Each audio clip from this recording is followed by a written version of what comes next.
Welcome to Recap Our Studio. A phone charger was stomped on by this guy.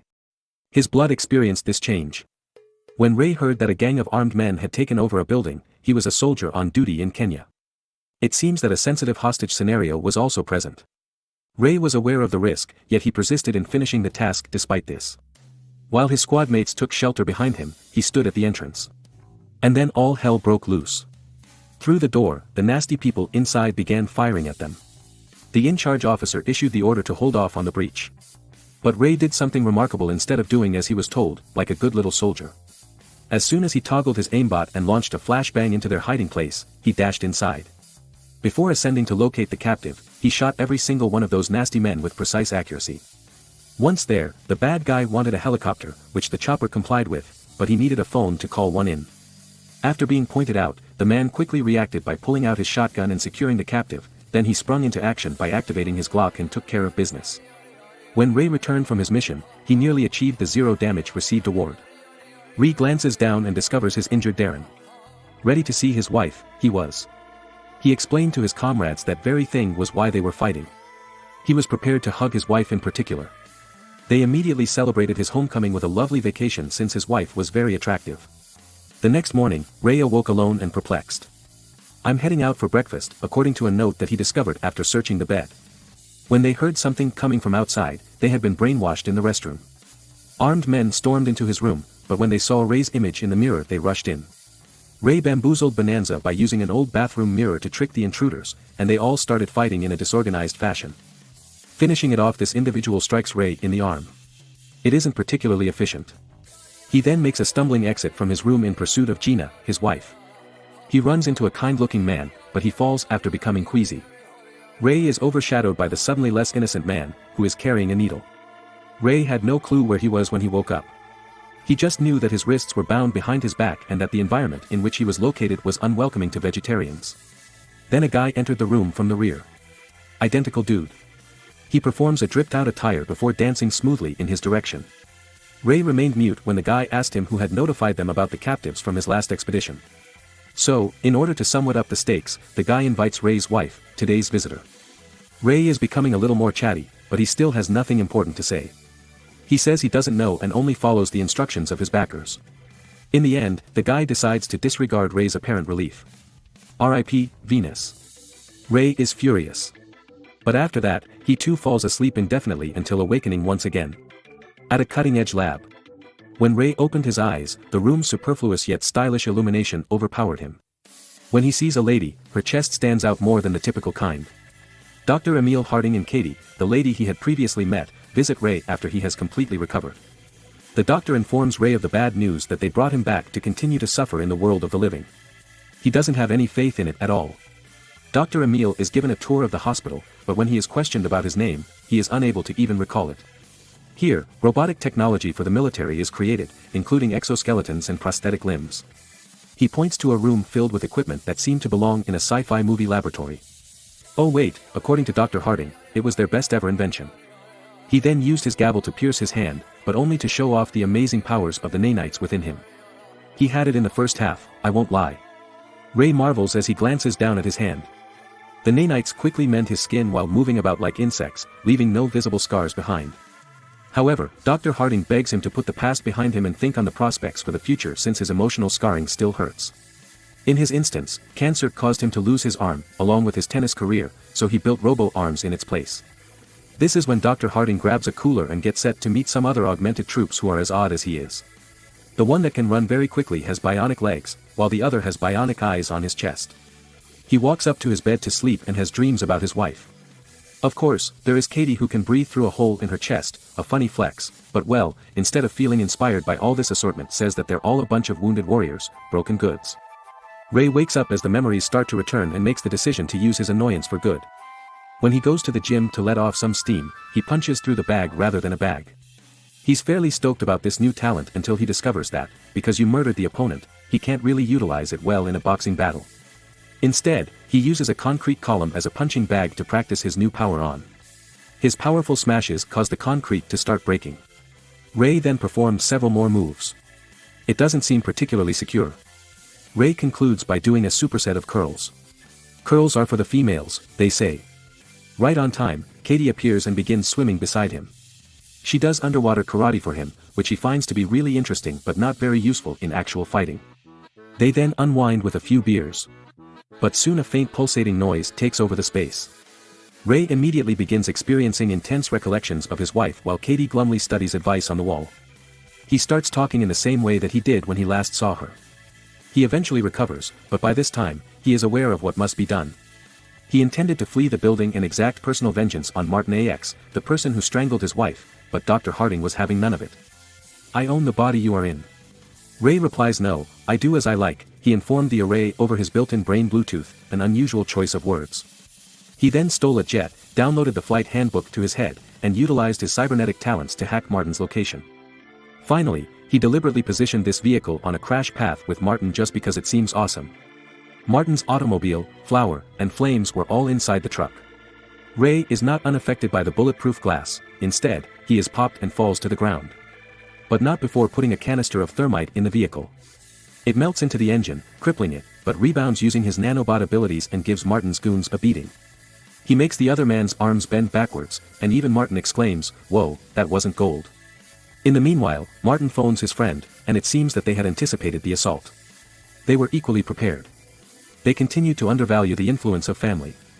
Then, in some fantastic slow-motion action scenes, we witness people fighting and firing while coated in flour. Very cool. After dealing with those men, Ray returns his focus to Martin. He opens the window and puts his body against it after removing the pen from this guy's grenade. Ray receives a shotgun blast to the face, which he absorbs due of his unique build. "I can assist you if this is a mistake," Martin begs Ray as he cowers in dread. However, Ray rarely hears him. He knocks Martin to the ground out of rage. After completing his mission of retribution, Ray returns and is met by his fellow troops.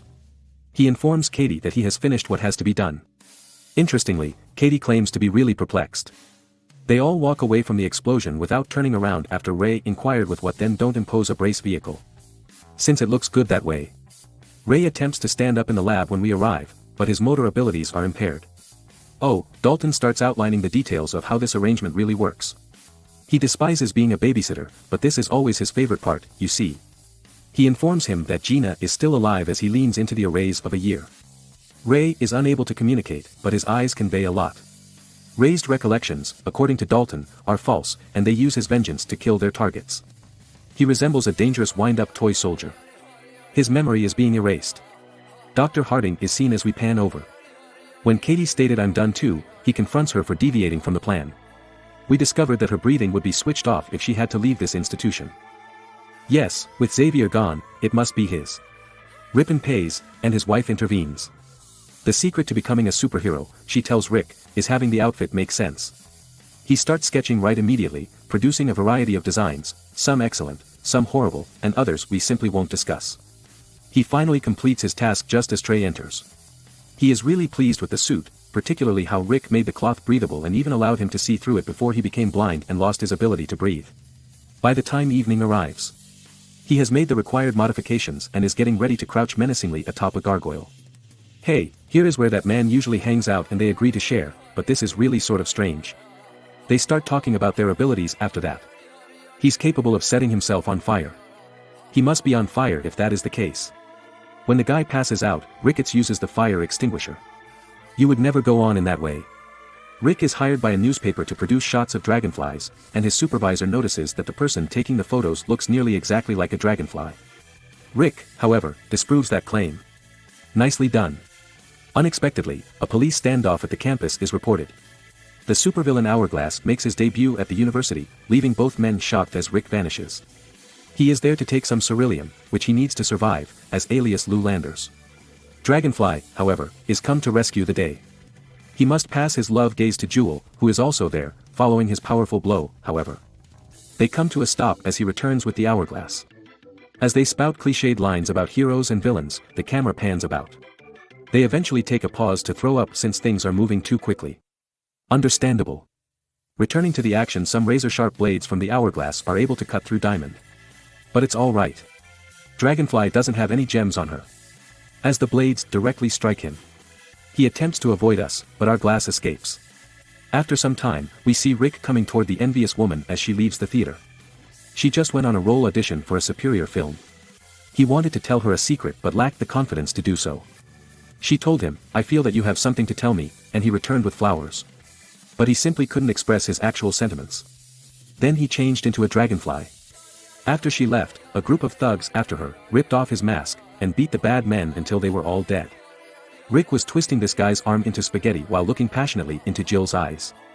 After we check in with Lou, who created an evil scheme with the aid of Death Machine Maker Home Edition, hold up, and get out of your paperclip man, she is an absolute of the hero before her who continues to beat these men. After doing certain calculations, Lou discovers that he can become eternal by clapping just over 47,000 people. Very cool. Oh look, it's almost Thanksgiving again. Jill was brought over by Rick, and they discussed relationship-related topics as Auntie put the turkey on the table. Goodness gracious. I'm sure it can fill a lot. Jill is prepared to declare her undying love for the dragonfly. Her boyfriend Lance shows up with his Uncle Lou in tow. Rick is running late. He makes considerable noise as he stumbles through the window and enters his room. Lou promises to investigate suspiciously. Rick doesn't have time to respond as he climbs the stairs. He is emptying the main vein. Lou walks in, but Rick is not there. Oh my, he's going to start perspiring. It drops as he goes away. He hurriedly turns back but later concludes that it was all in his head. Then it keeps happening again and over. Before you realize. Inside, it is pouring. Look up this time, but Rick has mysteriously vanished. He's skulking. When Luke investigates his hiding places, he is always there. He then finds himself behind him. Literally. Rick can escape capture even then. His evasive techniques have been very successful. Lou, dejected, goes back downstairs, and Rick soon after at supper. Rick and Lou both see the scrapes and bruises on each other. Rick believes his came from a man on Craigslist, while Luke claims his came from a woman. Lou recognizes at that point that Rick must be a dragonfly, but Rick is unaffected. Rick and Joe were able to spend some quality time together before Luhan left. They discuss dragonflies and other mushy topics. Auntie is just really letting free in the meanwhile, showing full disrespect for other people. Thankfully, Hourglass makes a brief pause to allow some fresh air in. Rick is astounded to realize who he is. Then Hourglass displays baddies in action. His scheme to exterminate 1000's Hourglass pursues his aunt as Rick fights but ends up killing himself. Inside a hospital. She is shredding the piece, as we discovered. Rick's uncle, on the other hand, recently emerged from a coma. He must not get any unfavorable news that could destabilize his mental condition. Albert inquires about the doctor's wife as the doctor enters the room. Oh no, she left. The doctor claims he believed it to be good news in error. Understandable. Albert declares his love for his deceased wife during the funeral and then jumps inside the coffin. But hold on, something went wrong. Her name is his wife. Oh, I see. Funerals are just too pricey. Edmonton cremation excellent. Jill then makes overt advances at Rick, but he rejects her. He has to protect her. After about 3 hours, Rick is in a terrible mood. Even developed a beard. But Uncle Albert and Trey rush to his aid and encourage him. He should respect the words written on his father's ring, Albert tells him while handing him the ring. Honor, dignity, pride, responsibility, devotion, courage, and accessible healthcare are a few of the adjectives spoken. That's enough for now. Rick resolves to be a hero but is unsure about how to get started. Where will he find thousands of people gathered in one location? The TV suddenly comes on, showing a conference where thousands of people would congregate. This must be the location of Hourglass' wicked scheme. When Rick arrives, guess where Lou is? He was instantly told by Rick that the attendant who believes the Hourglass is the Dalai Lama must be it. Evidently, he observed him with Ceruleum. He's the next speaker, but as the lights go down, he is pounded senseless by dragonflies on stage. The actual Hourglass moves and flees amid all the commotion. Dragonfly wins at chess and ends up at a gathering for superheroes. Well, isn't that practical? In his chair of destruction, the Hourglass takes off, dropping some debris on the dragonfly. Use his superpowers. It rises as he launches it, only to crash back to the ground. Hourglass resolves to use those diamond-piercing blades to put an end to them. Jewel steps in to help and absorbs the harm despite how much he loves her. Dragonfly falls apart, and everything is a mess. During his vulnerable time. When he talks with Stephen Hawking, he is given some motivational lyrics from Celine Dion songs. That is exactly what he needed. Dragonfly climbs the roof quickly and snatches Hourglass. He utilized the revitalizing energy to rescue Jill, and as she awoke, he said, "Get out of here, guy." Dragonfly shifts his focus. There are just 10 seconds left till he achieves immortality according to the Hourglass. Wait, does it not imply that thousands of individuals have already passed away? In any case, the dragonfly approaches him but fires a suitably proportioned bomb in the form of an hourglass. Oh my goodness, that's one place it might go. She is not that sort of girl, so he calls out to Prism to take it off. Dragonfly backflips onto the hourglass with hardly time to spare, blowing himself up all over his face as Jill and he are now plummeting to their doom. The moment she sees his family ring, she wishes he could pass away. She calls Rick and declares her love for him using boners. Rick erupts with wings and rises once again. Everyone enjoys a happy ending.